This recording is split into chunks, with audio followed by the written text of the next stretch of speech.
Hello, and welcome to the Holistic Fitness Podcast, where you'll learn how to get your goals without burning out.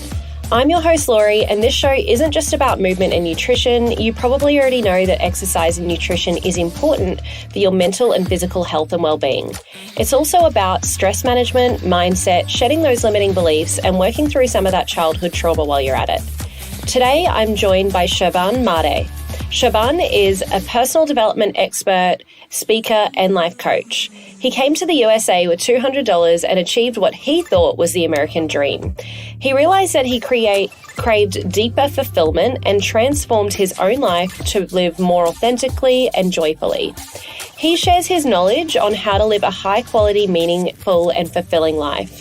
He has a really interesting journey, and Serban and I spoke about overcoming burnout, developing a growth mindset, and moving toward a life of passion, true happiness, and fulfillment. If you're feeling like absolutely exhausted by life, feel like you can't catch up on your goals, you'll definitely want to listen to this one. How are you going today, Serban? Outstanding. I am fantastic. How are you doing, Laurie? Good. It's so exciting to see you in sunny Phoenix, Arizona. I'm over. The weather's actually not too great in Greenville at the moment. We got a freeze. Yeah, it's always sunny in Arizona. Can't beat it. Can't beat it. I love it.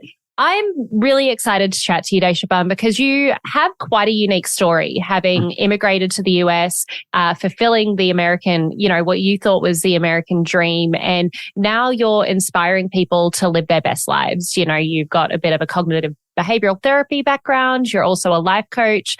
And, here at the Holistic Fitness Podcast, it's very much about finding those things that light you up. I feel like whenever anyone comes into this field, it's because there's some sort of backstory. And I know that you have one as well. Can you catch the listeners up to date of how you got to where you are now? Sure. I think all of us, especially when we're at the beginning of our lives, in the early 20s, we just want to make the best out of it. And we're having all these dreams and aspirations, but the main driver is money. And that was my main driver moving to the United States, is just what I was making back home in Romania in 1 month, I made here in a day, which was mind blowing to me. That's insane. Yeah, it was, it's a high motivator, and it really pushed me to work hard and try to check all the different boxes that I thought I had to do, just get my diploma, get a steady job, do a few vacations here and there, but really save for retirement and just live a comfortable life once I have reached that whatever level of finance that I had in my mind. And I did. For, I think, 10 years was my journey coming to the United States and really working hard and establishing myself. And after 10 years, I found myself wondering, why don't I feel fulfilled? Why am I still at a loss? For the first part, it was just engaging with moving upwards and establishing myself in the company and all that. But then once I reached that point, I kind of hit a plateau and got comfortable. And that's when, instead of feeling fantastic, I just started feeling, I'm fine. Nothing was great. And it was a weird feeling, because I thought once I reached that American dream, that's when everything will click. And it actually had the opposite effect. Wow, that's insane. I'm really curious, because you grew up in Romania. When you're in Romania and then you look at America, what's your version of the American dream? Can you describe what you thought that would be to me? I mean, it's exactly what I've experienced with, having a corporate job, especially being an 80s kid. That was the blueprint, having a corporate job, having a red brick home, which I actually do. It's a red brick home. That's insane. And, driving to work, doing the 9 to 5, and then coming home and just relaxing, watching TV. And that was the picture, just saving for retirement and going on a few vacations here and there, and just living life in the weekends. And it totally blew in my face. Yeah, that's insane. Did you get the white picket fence, get married, and have 2 kids as well? There's no fences, but I did get married, and luckily my wife and we were on the same page when it came to children. We didn't want to have children, and probably this is why I reached that midlife crisis point a lot faster than others do, because I didn't have children. So I was at the comfortable place, and I was wondering, okay, well, is there more to this life than just this? Because the plateau was just there. And mind you, Lori, like everything was fine. Like financially, I was doing good. My relationship was fine. My corporate job was fine, but there was nothing fantastic about it. And it was just a weird feeling. And I realize now that it's, when your podcast is also dedicated towards burnout, and I experienced a different type of burnout, because there's one where you're just so overworked, where you're just physically and mentally exhausted. But it can also be that burnout where you're just tapped out, like nothing's impressive, and you're just kind of flatlining. And that's the burnout that I was experiencing at that stage. Absolutely. And that's so difficult for you, knowing that you're not born for boring, getting excited about this life that's so different from Romania, getting here and then realizing, oh, I'm creating this other flatline where like nothing excites me. And that to me sounds a little bit like depression, because depression definitely is not being excited by what's going on. But it's hard when you're in that mindset, because it's difficult to pinpoint what's making you upset, because it's like, I earn a good job, I'm in a fulfilling relationship, like what's missing? Right. Tell me how you figured out what was missing. Well, I have to admit, I would like to mention that up until that point in my life, everything was steered by a lot of outside forces. So I had my parents, who I've looked at when growing up, and I had a vision of, oh, this is what it means to be successful from them. Then I had the environment tell me that this is what success is all about. And I saw my friends, and I kind of took a lot of cues on what I should be doing with my life from the exterior. Yeah. And once I reached that point of frustration, I started really doing more of an introspection. I really had to double down on the things and ask myself, what are things that matter to me?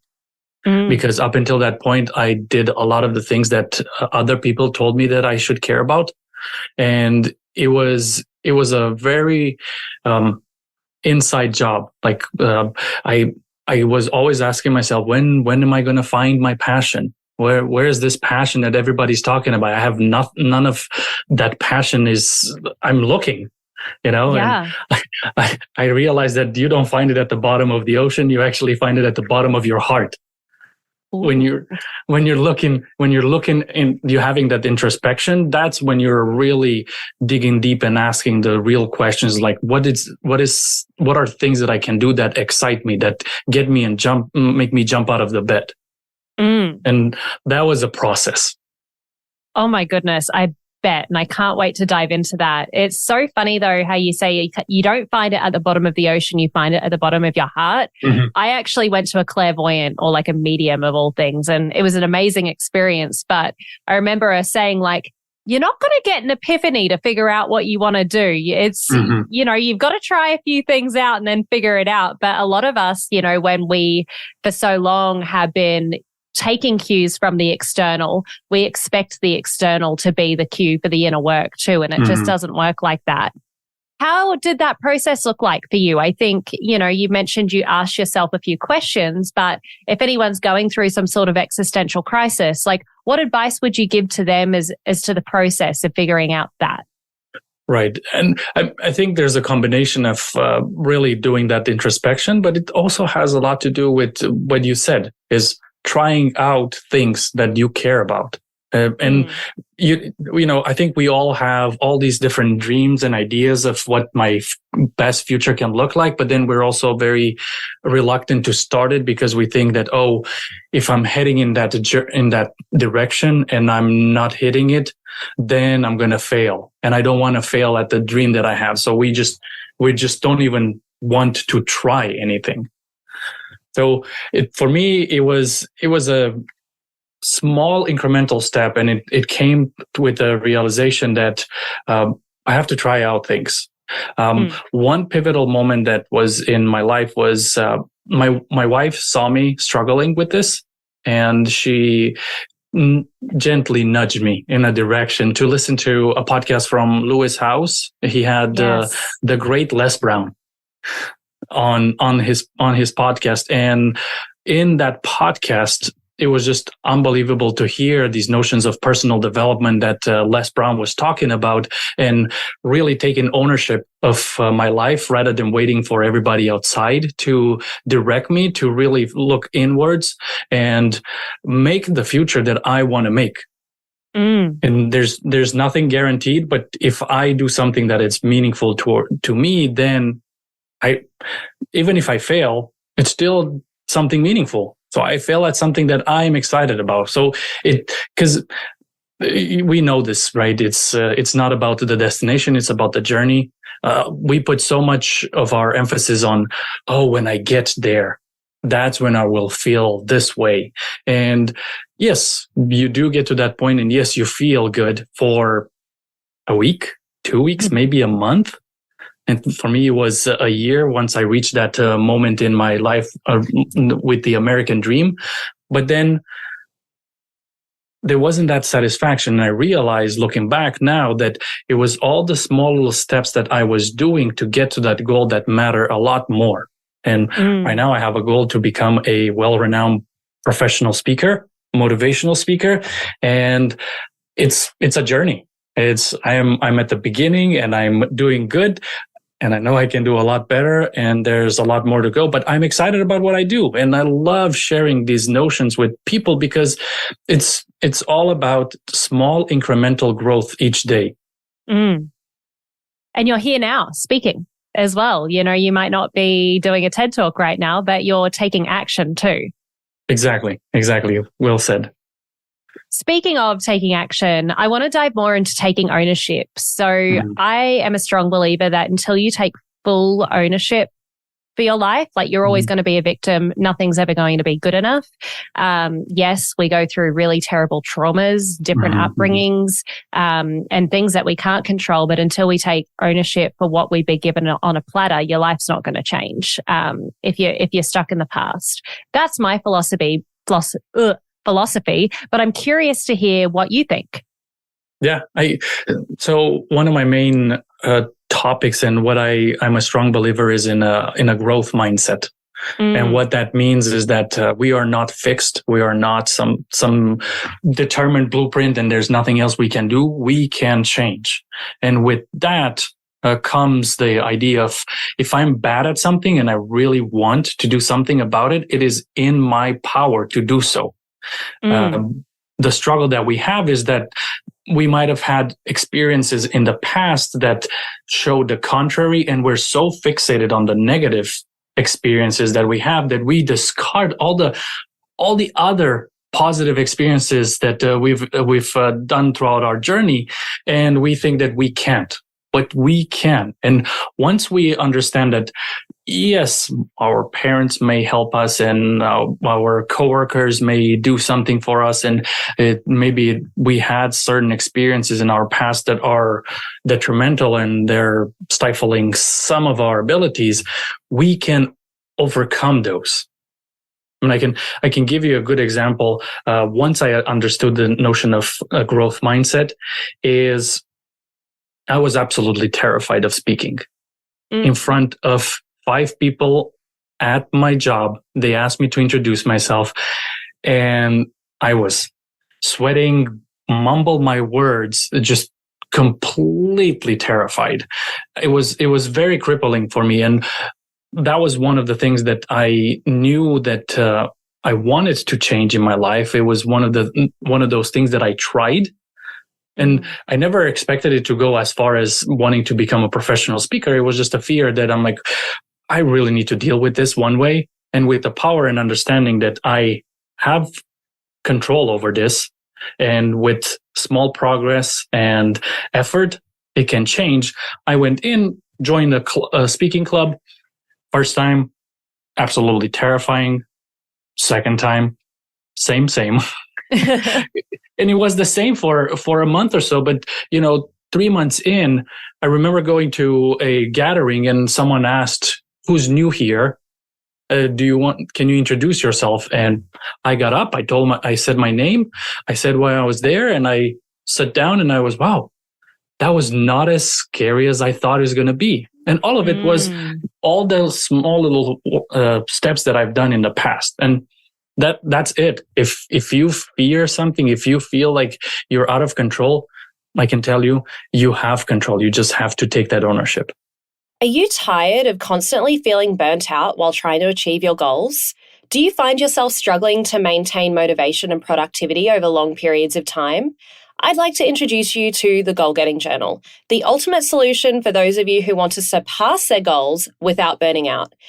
Our journal is designed to help you set achievable goals, track your progress, and maintain a healthy work-life balance. With our journal, you'll discover practical strategies for managing stress, staying motivated, and avoiding burnout, including time blocking, habit stacking, and so much more. You'll also learn how to prioritize your tasks and maximize your productivity so you can get more done in less time. The Goal Getting Journal is perfect for anyone who wants to achieve their goals without sacrificing their mental health and well-being. Whether you're an entrepreneur, a student, or just someone who wants to make any positive change in your life, the Goal Getting Journal can help you stay on track and avoid burnout. And for Holistic Fitness podcast listeners, you can get 20% off your first journal using the code HFPodcast. Go to goalgettingjournal.com and type HF podcast at checkout to get your discount. So what are you waiting for? Order the Goal Getting Journal today and start getting your goals without burning out. I love that you described the process as well, the process of what those small steps look like, which was speaking for a little bit and it being absolutely terrifying for like up to a month. And I see that a lot in the gym.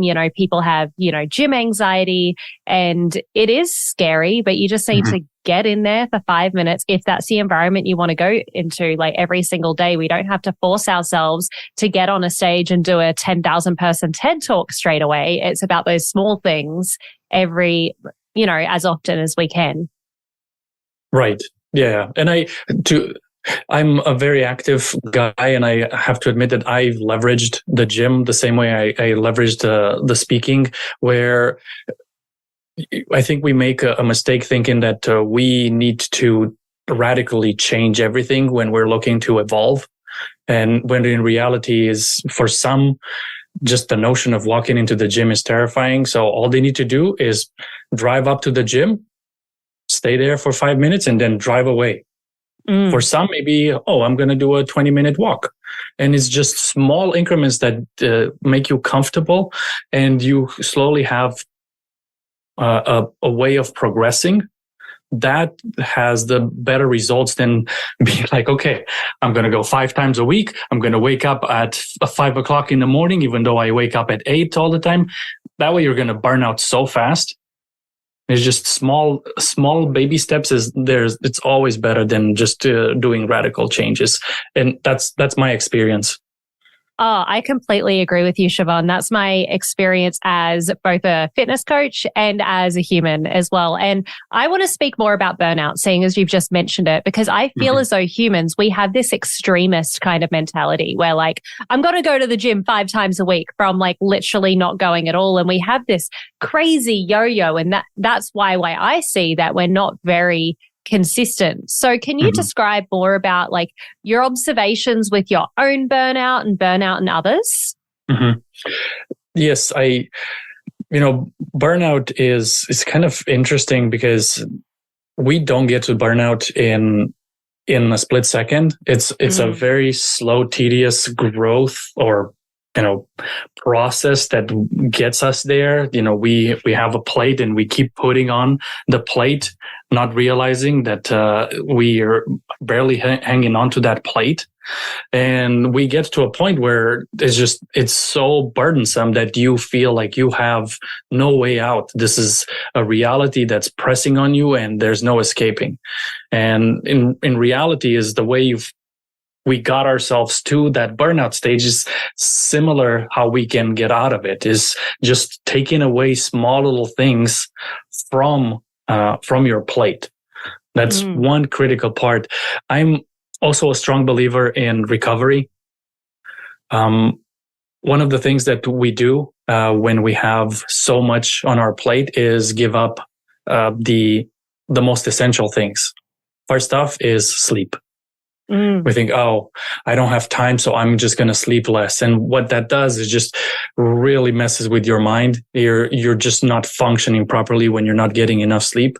And typically, especially in the corporation world, they give up sleep. Then what they do is, well, I really don't have time today to go to the gym and really work out and exercise my muscles. I'm going to skip the gym. And that's another problem that I see. It's very crucial with burnout. The notion of getting enough sleep and then getting your body moving, it is so critical to have the energy to accomplish all the different things that you have to accomplish. You're speaking my love language right there because I am so big on 8 hours sleep for one. Do you have a Whoop? I have one of those Whoops that tracks my recovery. It's great. I have a Samsung watch that does something similar. Yeah. Oh, awesome. Yeah. I used to have the Samsung watch and they do a really good job at like tracking, like breaking down the deep sleep, the REM sleep and all of that, which is cool. Yeah. Something that I notice that people do is take away that sleep component or take away the fitness component, but it does wonders for increasing your energy to do all the things that you want to do. And it's something I do in the corporate world because I'm still working a full-time senior leadership job as well. So it is busy, is I ask people, like, when I get these emails, like, what's the priority on this? Why is the priority this? Because then I can figure out how to structure my days so I don't get burnt out at work. So I can do things like the podcast and work out and sleep 8 hours and hang out with my friends. But something that you mentioned was how people will put a whole bunch of stuff on their plate. So for people who are skipping their workouts, people who are skipping the things that they know that they should do, and you know, maybe they're stay-at-home mums or stay-at-home dads and they're not in the corporate world, everything feels urgent. How do you help people take stuff off their plate when everything feels urgent? Yeah. I mean, this coming from also a project management standpoint, I know that a lot of it has to do with prioritization. I can tell you that even at my 9-to-5 job, there's a lot of things that need to happen, and at times it gets so overwhelming that I cannot do them at the same time. But I know, and I literally tell myself, I've learned this from my mentor, I don't do overwhelm.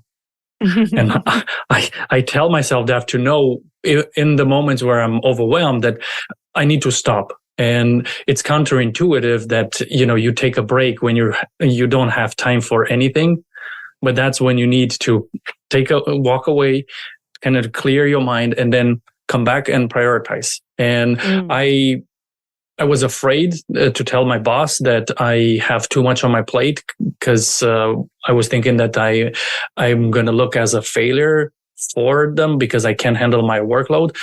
But then both of us suffer because I am stressed out because of the amount of work, and then the work doesn't properly get done.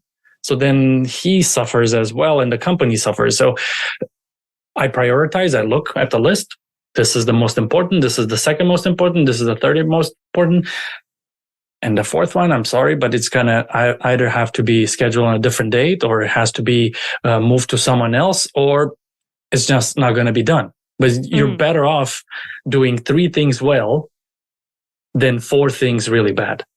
Yeah, I totally agree with you there. And I feel for your boss as well, because it does add more to your workload as well when you're needing to double check things. What about something I see in holistic fitness is people always prioritizing themselves last. Always prioritizing their workout last, prioritizing cooking nutritious food last. Do you have any processes or strategies to help people put their recovery and put themselves first? Yeah, I think it very much applies the flight principle, where you really, if in order for you to be at your best, you really need to help yourself first. before you help others. So I'm looking at it. I'm a morning person, so I look at my energy level like a battery in a phone. The moment I wake up, I have the most amount of energy. And if I spill that energy into everything else rather than me, then by the time I get to me, I'm not going to have that energy. So I prioritize in the morning. I prioritize me. I go to the gym. I do the meditation. I read in the morning just to clear my head. I establish a schedule, and then I go in and answer for all the other activities that need to happen. And it's tough, especially if you're a parent.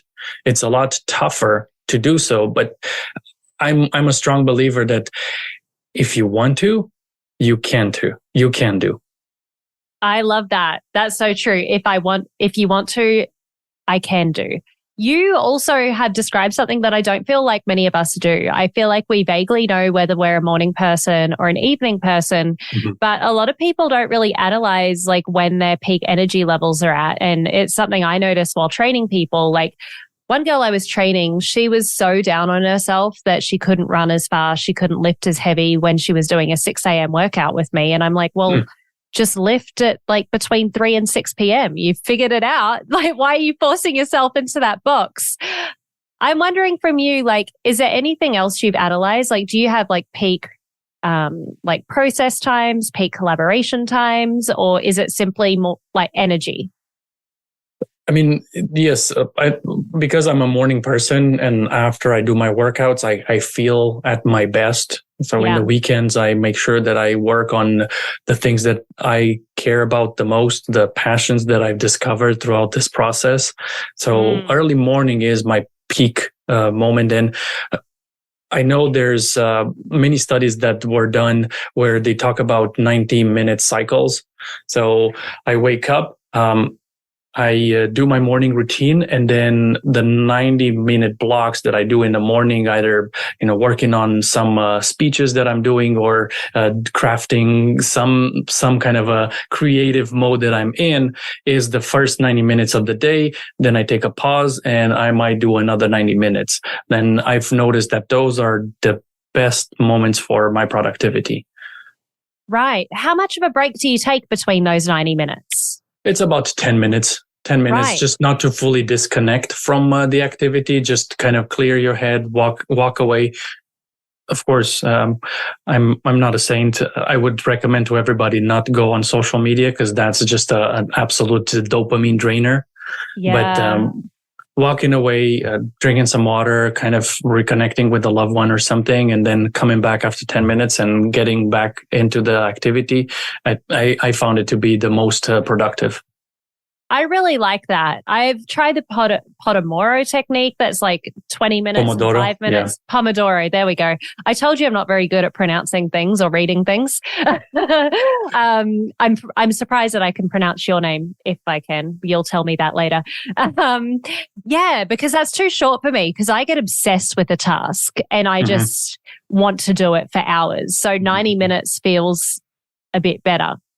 Right. Yeah. And for people who are starting, just like we were talking about in the gym, don't try to start with 90 minutes. Just do 15 minutes and 5-minute breaks. Totally.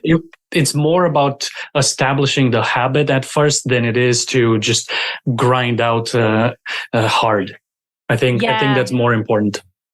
And that nuance is really important. I think that a lot of people listen to a podcast and not realize that you may be 20 years into your fitness journey or 10 years into your business journey, and they might be on day -3 and listen to somebody speak and be like, oh yeah, I'm going to do this workout. It's 90 minutes. And then we're going to do all of this dynamic stretching, and people want to be 20 years ahead of where they are rather than listening to someone maybe 1 to 3 years ahead of them. Yeah, I heard this the other day where it said that we like to compare our insights with other people's outsides.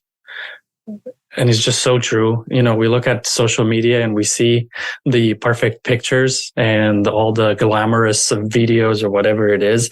And we try to compare everything about ourselves with that one snippet. It's never like that. Totally. Yeah, I love that saying, because what I say is like we're comparing our whole entire life, warts and all, to someone else's highlight reel. But the more simpler way of saying it is I'm comparing my insides to their outsides. And I'm sorry, your digestive system probably isn't as pretty as your skin. Right. Tell me more. So you alluded to it just, a little bit before about finding your passion, and that those are the sorts of things that light you up and you prioritize before you take a look at, maybe the emails or other people's demands or social media. How did you actually find your passion? Yeah. This was my biggest struggle when I hit that low after 10 years. It's because I didn't know what I had to do. And I kept looking.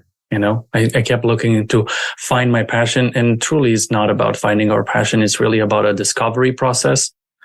And one thing that we need to understand is that we first have to overcome the notion of fear of failure, because when we're discovering something, we're going to be bad. We're going to be really bad at whatever it is. I don't think LeBron James got up one day and he's shooting 3-pointers from far away in an instant.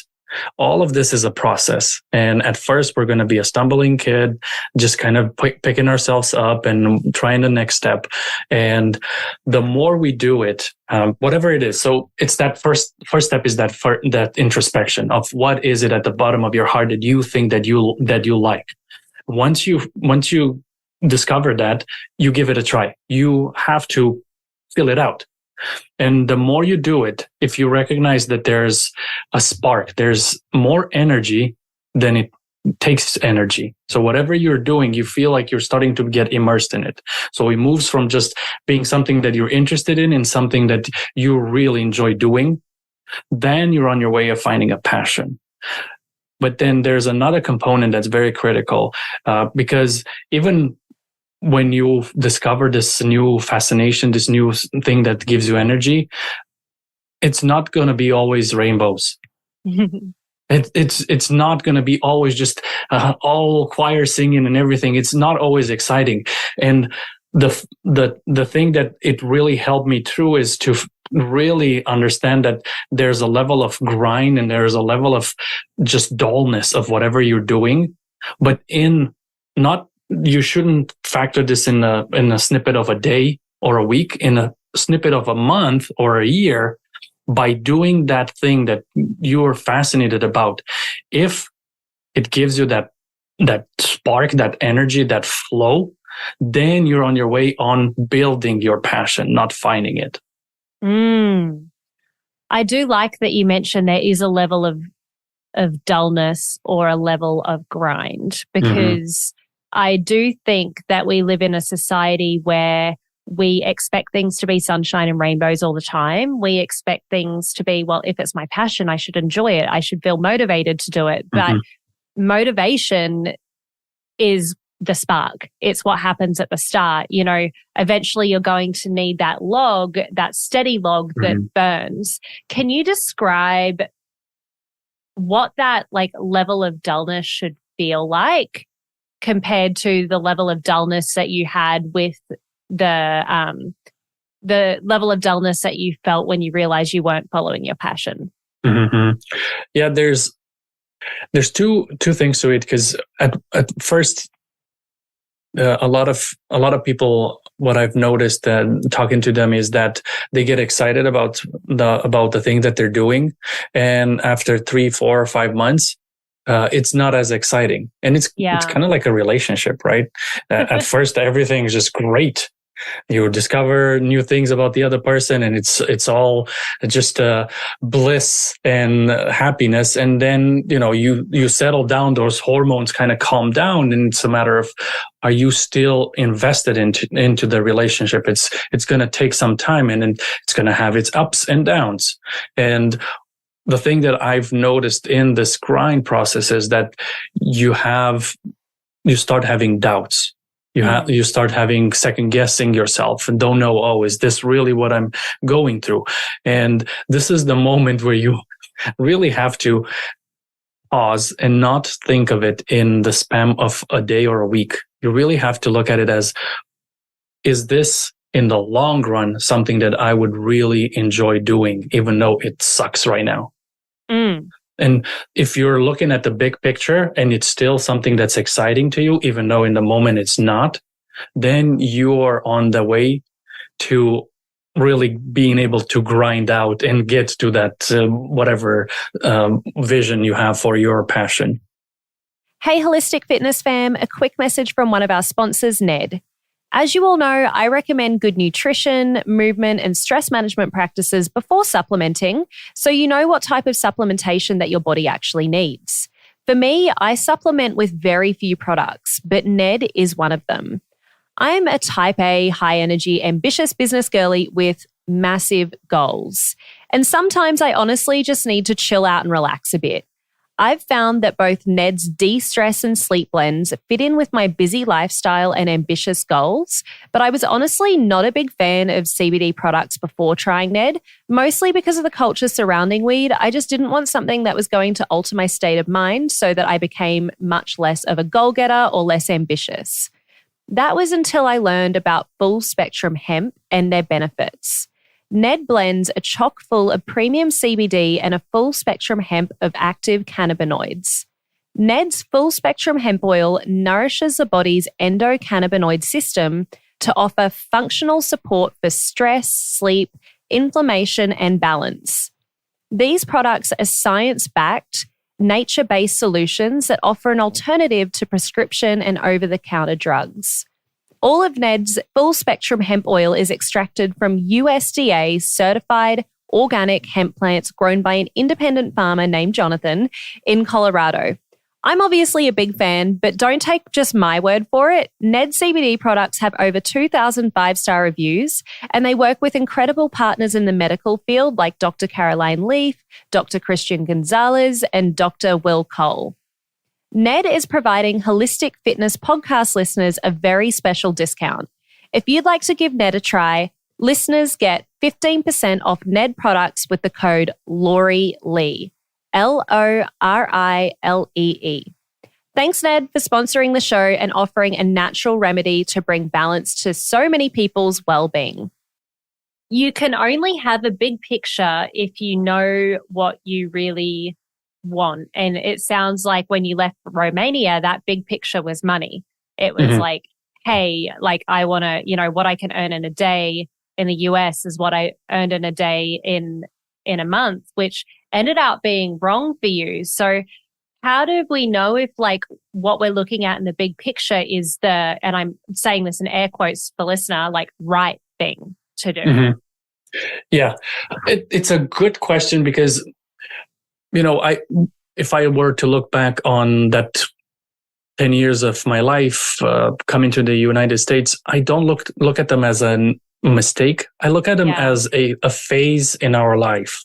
Because we're, when you're in your early teens, all you're wanting to do is just get out of your parents' house and not want to be tied down to them. And then in your 20s, you're just partying and all of these things. And in your 30s, you're looking to establish a career. So there's certain seasons that we go through in our lives. Because if you were to look back 10 years ago, I'm pretty sure you are not thinking that, oh, I'm going to be on a podcast and I'm going to talk to people and this is going to be exciting and I'm going to really enjoy doing that. We are all going through this different season in our lives. And that season that I was going through was the financial season where we're all looking for stability. We're all looking for calmness and peace of mind in our lives. And that financial piece of it is very important to allow ourselves to look for what is there more to this life. And that's when you're starting to look at, it's Maslow's hierarchy of needs, where you all of a sudden you think about not just yourself, but you're thinking about beyond yourself. How can you live an imprint in this society? How can you be more for not just yourself? You may be more for just your children, or you may be more for your friends or your parents, whatever that may be.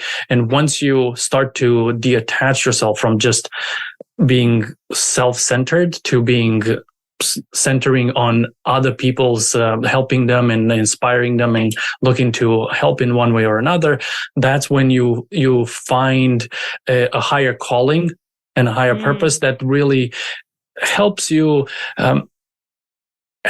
grind and help you go to that next level of whatever it is in your life. I love that you mentioned that, because I think a lot of us, I think that money is really important. I'm definitely motivated by money, but what you've said, you can't get to self-actualization without having stability. And how do we get stability?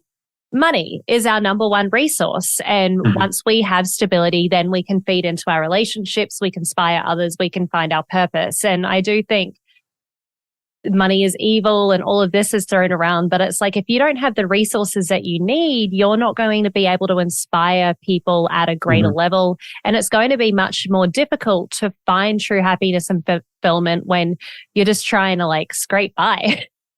Right.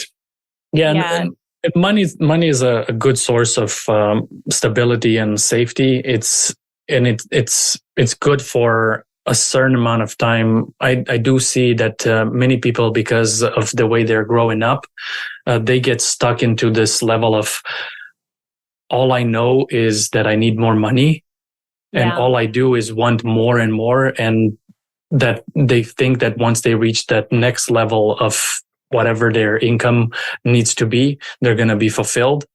And you never get there, because you're just driven by a sum. And in reality, there's so much more to life. But if you don't look inside your heart and really figure out the things that you're passionate about, you're just going to work on the blueprint that society told you, that you need more money. Yeah.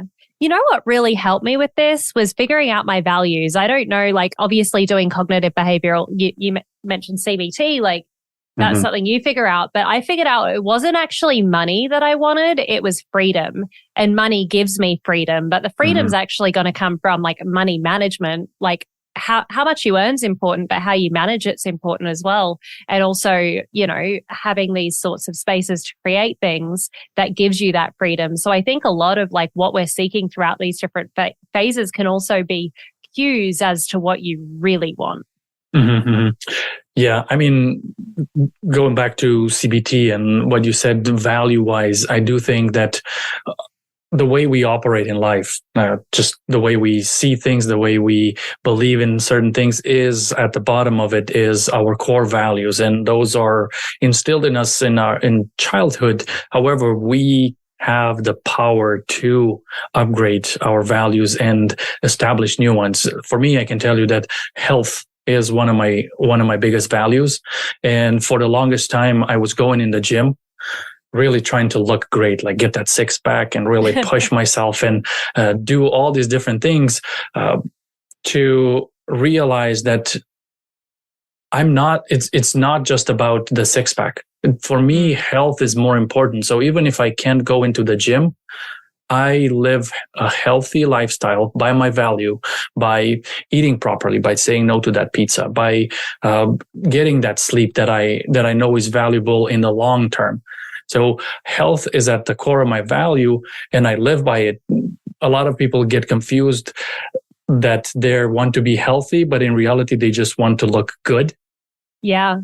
And that drives them for a while, but it's not at their core of their value is not health. It's just, I want to be perceived by everybody else as being healthy and looking good, but I don't value health. So then whenever that image is shed, you go to Thanksgiving or whatever period you're going through your life and you gain that weight, health is not a value. It's just image is a value. And that's the wrong thing to put emphasis on. Health should be a core value, I think, for everybody.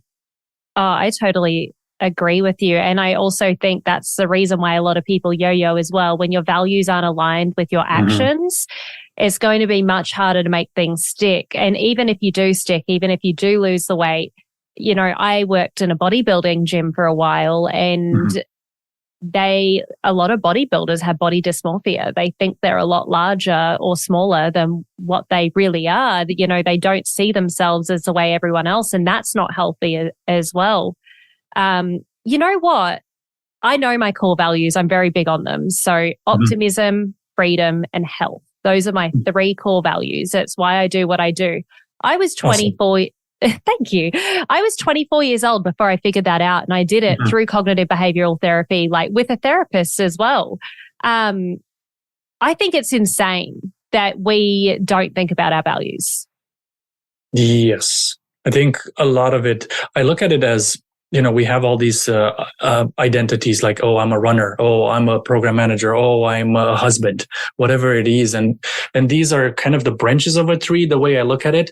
But at the bottom of it, at the root, sit these values. So the value of being a great leader can spur into the idea of being a father or being a mother or being a manager, whatever it is. The value of being healthy spurs the notion of I am a healthy eater. Oh, I value working out, all of those things. And the moment we are more clear in our values, we can definitely live our identity in a more clean way. You're so right. And, your identity is what makes your goals keep on going. If you start identifying like, I am a fit person, I am a healthy person, I eat healthy foods, or, I am a good leader, or whatever it is, whatever we place behind I am can be really, really powerful. But I love that distinction you've made, that every single little branch of I am really comes back to a core value. If it's not attached to that root, it's quite dangerous. It might whip someone in the wind. Right. And it can also backfire, right? Because if you don't have the core value of being a healthy person, but you're saying to other people that, oh, I like health, I want to be in shape and everything, you're really incongruent with your core values, and that really erodes at your self-esteem. Yeah, so because we know the inside. I think as a leader at work, I have a lot of trust in my employees, and if somebody's lying to me, only like they know that and they hold that, you know what I mean? And same within relationships as well. I kind of think like if your partner's cheating on you or doing something really wrong, like they're the one holding that energy. Even if you like, I think like if your actions and your words aren't aligned, like it's got to eat at you. Yeah, it's very detrimental. I think this incongruency between what we say we're doing and what we're actually doing, it really eats subconsciously at your self-esteem. So the more we're able to be in line with our core values and do the things that we say we're going to do, the more we feel good about ourselves. And to be fair, ultimately, this is another quote from my mentor, is fulfillment is about how we feel about ourselves when we're by ourselves.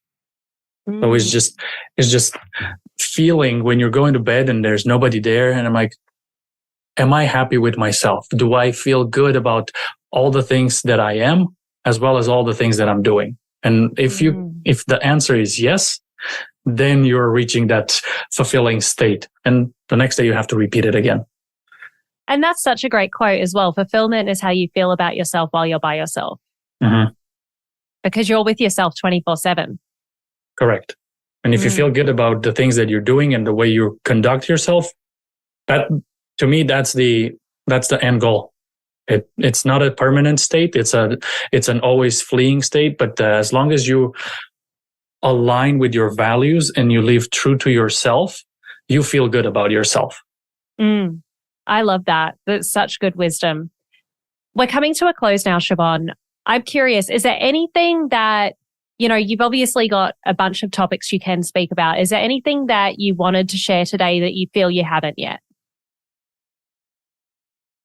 Well, the big piece that I would encourage any of your listeners is to really understand the notion of a growth mindset, because I think there's so many layers to it, to where the more we talked about this, the more we take ownership of who we are and what we can create for our future, rather than letting others dictate, the more we're going to be able to accomplish amazing things, and the more we're going to be able to feel good about ourselves.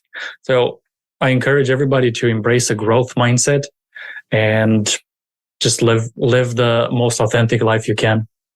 I love that. Taking it back into your own hands, taking complete ownership, not letting anyone else steer the wheel. Yep. Awesome. We do have a closing question on this podcast.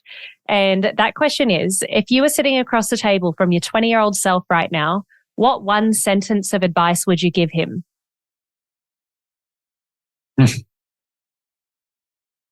Don't take things so seriously. I think we put so much, I know I was so in my head when I was in my 20, just thinking about how everybody's looking at me and how I'm perceived, and all the chatter that I had in my head about how I'm not good enough and how I should be doing this and doing that. And the more I get older and the more I understand myself more, and I do that self-reflection, we're all trying to do our best in this life. And the more we have an attitude of gratitude and we just enjoy life, the easier it's going to be. And just don't put that much pressure on yourself. We're doing the best we can. I feel that so deeply. I was so reactive at that age. I like everything was the worst thing ever, or everything was the best thing ever. Yep. Oh, I love that. I've really enjoyed having you on the podcast today. I'm sure so many other people want to learn more about you. Where can we find more of your work? Yeah, thanks for having me. This was a great discussion, Laurie. I appreciate it. They can either find me on Instagram. So my handle is SERBANMARE, which is basically my name. My website is the same. So you can follow me on Instagram, reach out if you like something and you're wanting to have a discussion about what we talked about. I'm more than welcome to have a discussion. I just love helping people and talking to people about mindset and personal development. So I'm open to anybody. Awesome. And I'll definitely have your details in the show notes as well. Thank you so much for joining me today, Serban. This was great. Thank you. Amazing. And for everyone listening at home, whether you're in the car, cleaning the house, whatever you're up to, eat well, move well, breathe well. And until next time, keep shining.